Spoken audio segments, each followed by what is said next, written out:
আমার ঘরোয়া জীবন কাহিনীতে তোমাদের সবাইকে স্বাগত জানাই। আশা করছি তোমরা সবাই ভালো আছো। আজকে এখনও বাপের বাড়িতেই আছি, ষষ্ঠীর দিন এসেছি।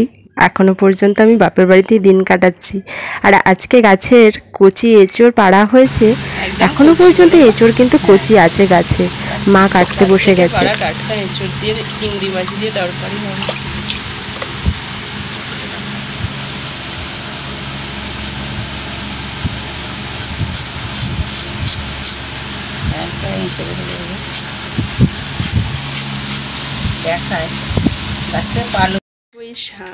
এইগুলো ঝিনুকগুলো পুকুর থেকে তুলে নিয়ে এসেছে, বেশ বড় বড় ঝিনুক পুকুরে হয়ে থাকে।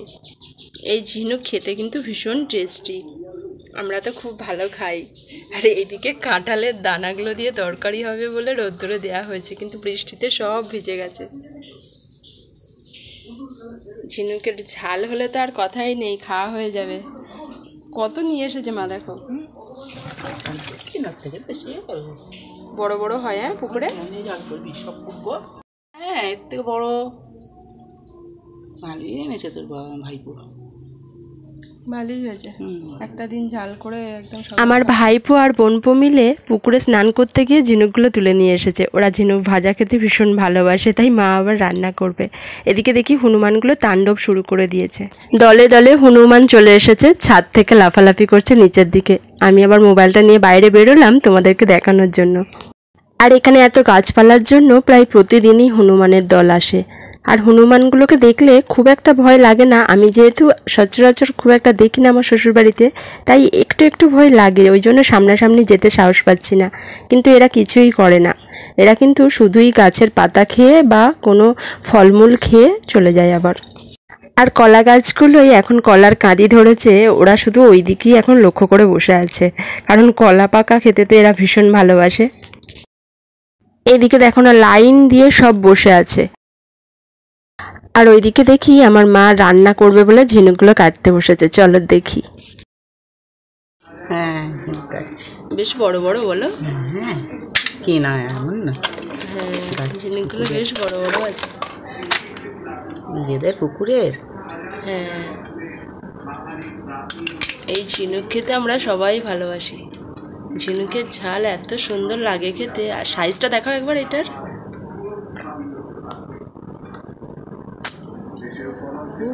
আর আমার মা ছাড়া এগুলো কেউ কাটতেও পারবে না এবং সুন্দর করে রান্না করতেও পারবে না, ওই জন্যই তো মায়ের হাতের রান্না সেরা।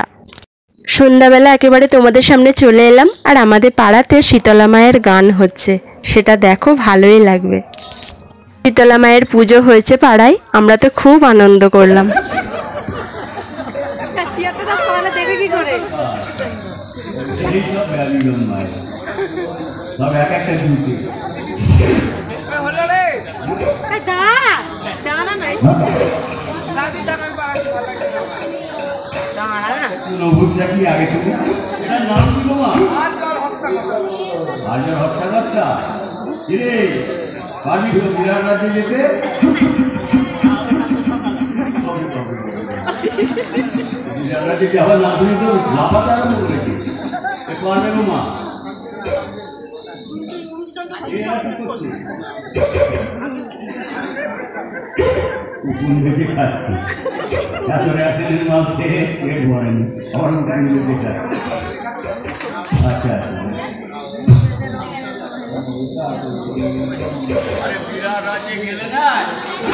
অনেক কিছু খেতে পারবি, আরো ভালো সব মানুষ খেতে পারবি, খেতে পারবি তো বিরাট রাজ্যে অনেকটা দূর বিরাট রাজ্যে গিয়ে মা যে বিরাট, মাকে বিরাট পিয়ার করা করে মাকে প্রহার করেছে, তার প্রতিশোধ নিতে হবে, পারবি তো?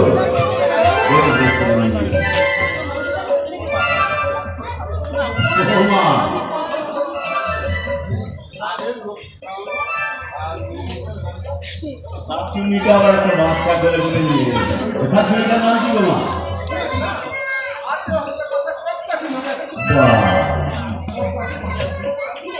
বাবা পারবি তো বিরাট রাজ্যে যেতে?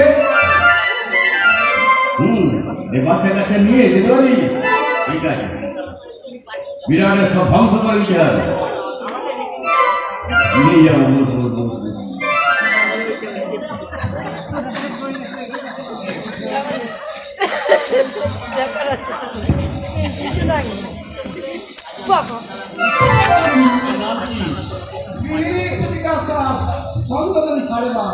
কালিনী পাদুকা পাড়ি যাবে এ কি করবে? আরে বিরাট রাতে গিয়ে পাবি তো গিরিদের সব মেরে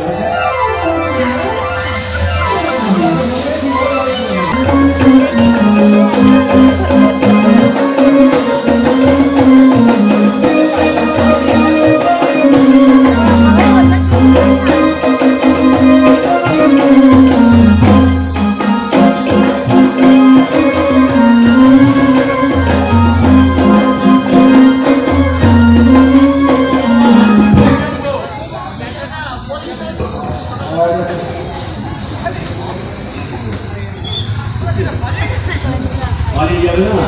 বিরাট রাজ্য যে অনেকটা দূর, বিরাট রাজ্য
দেখি দেখি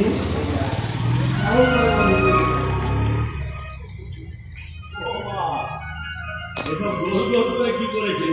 অমর করেছিল, অমর করা। এগুলোর নাম অমর করা? এ কি হয় গো মা? অমর করা যে খাবে সারা জন্ম অমর হয়ে থাকবে। তাই না?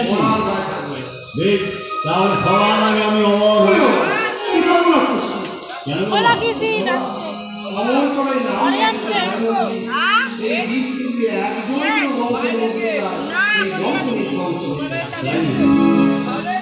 ও বাবা, এত পয়জন মাংস আমি খাবো না। আমাদের পাড়ায় এখনও এইরকম যাত্রাপালা, তারপর শীতলা মায়ের গান, মনসা মায়ের গান হয়। আমার তো ভীষণ ভালো লাগে এবং আমাদের পুরো পাড়ার লোক খুব আনন্দ উপভোগ করে এইগুলো দেখে। আর আশা করছি তোমাদেরও ভালো লেগেছে, একটু দেখানোর চেষ্টা করলাম। কারণ এইরকম পৌরাণিক কাহিনী কি সুন্দর যাত্রা করে অথবা এইরকম গানের মাধ্যমে জানা এখনও পর্যন্ত মোটামুটি কিছু কিছু জায়গায় হয়, আর শহরাঞ্চলে তো প্রায় হয়ই না বললেই চলে। পরের দিন আবার দিদির বাড়ি চলে এসেছি, কারণ আজকে দিদির বাড়িতেই খাওয়া দাওয়া করব। আমার বাবা মা আমি চলে এসেছি। আর দিদিদের ছাদ বাগানটা তোমাদের আবার দেখিয়ে দিলাম, আমার আগের ভিডিওতেও দেখিয়েছি। এখন আরও সুন্দর কত ফুল গাছ ও বসিয়েছে। আর সবথেকে সুন্দর এই জামরুল গাছটা। আমার বাড়ি যাওয়ার সময় হয়ে গেছে, দিদি বাড়ি থেকেই বাড়ি ফিরে যাব। আর এই জামরুল খেয়ে তারপরে যাব, কারণ অবশিষ্ট আমার জন্যই রাখা আছে। ছাদ থেকে হাত বাড়িয়ে পারছি, দেখো তোমরা। আর এখানেও বেশিরভাগটাই হনুমানে জামরুল খেয়ে চলে গেছে। আর যেহেতু ছাদ থেকে হনুমানদের তাড়াতে সুবিধা হয়, তাই কয়েকটা অবশিষ্ট বেঁচে আছে, কারণ ওদের হাত থেকেই এতটুকুই রক্ষা করা গেছে। আরও কয়েকটা পেরে আমার দিদি বাপের বাড়িতে নিয়ে গিয়েছিল, সবাই মিলে খাওয়া হয়েছিল। আমার বাপের বাড়ি ওইখানে দেখানো শীতলা মায়ের গান তোমাদের কার কার ভালো লেগেছে আমাকে কিন্তু অবশ্যই কমেন্ট করে জানিও, তাহলে আমার খুব ভালো লাগবে। আর আমার বাপের বাড়িতে কিছু কিছু পাড়ায় তো আবার যাত্রাপালাও হয়, সেটাও কিন্তু খুব সুন্দর লাগে জানো। অনেক রাত জেগে সবাই গিয়ে বসে যাত্রাপালা দেখে এই গরমের মধ্যেও। আর এর মধ্যেও কিন্তু আলাদা আনন্দ আছে। আমার ঠাকুমা তো কিছুই বোঝে না, কিন্তু তবুও এইগুলো দেখতে ভীষণ ভালোবাসে। যতক্ষণ না শেষ হয়েছে ততক্ষণ ঠাকুমা রাত জেগে কিন্তু বসে এই শীতলা মায়ের গান দেখেছে। গাছের জামরুলগুলো পেড়ে আপাতত খাই।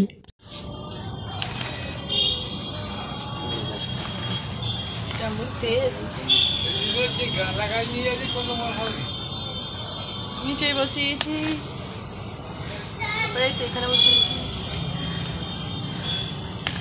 তিনজনের জন্য তিনটে পেরে নিয়েছি।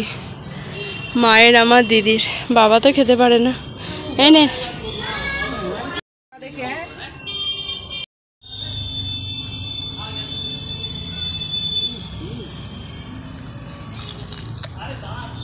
আছে রে, দেখতে খুব সুন্দর লাগছে।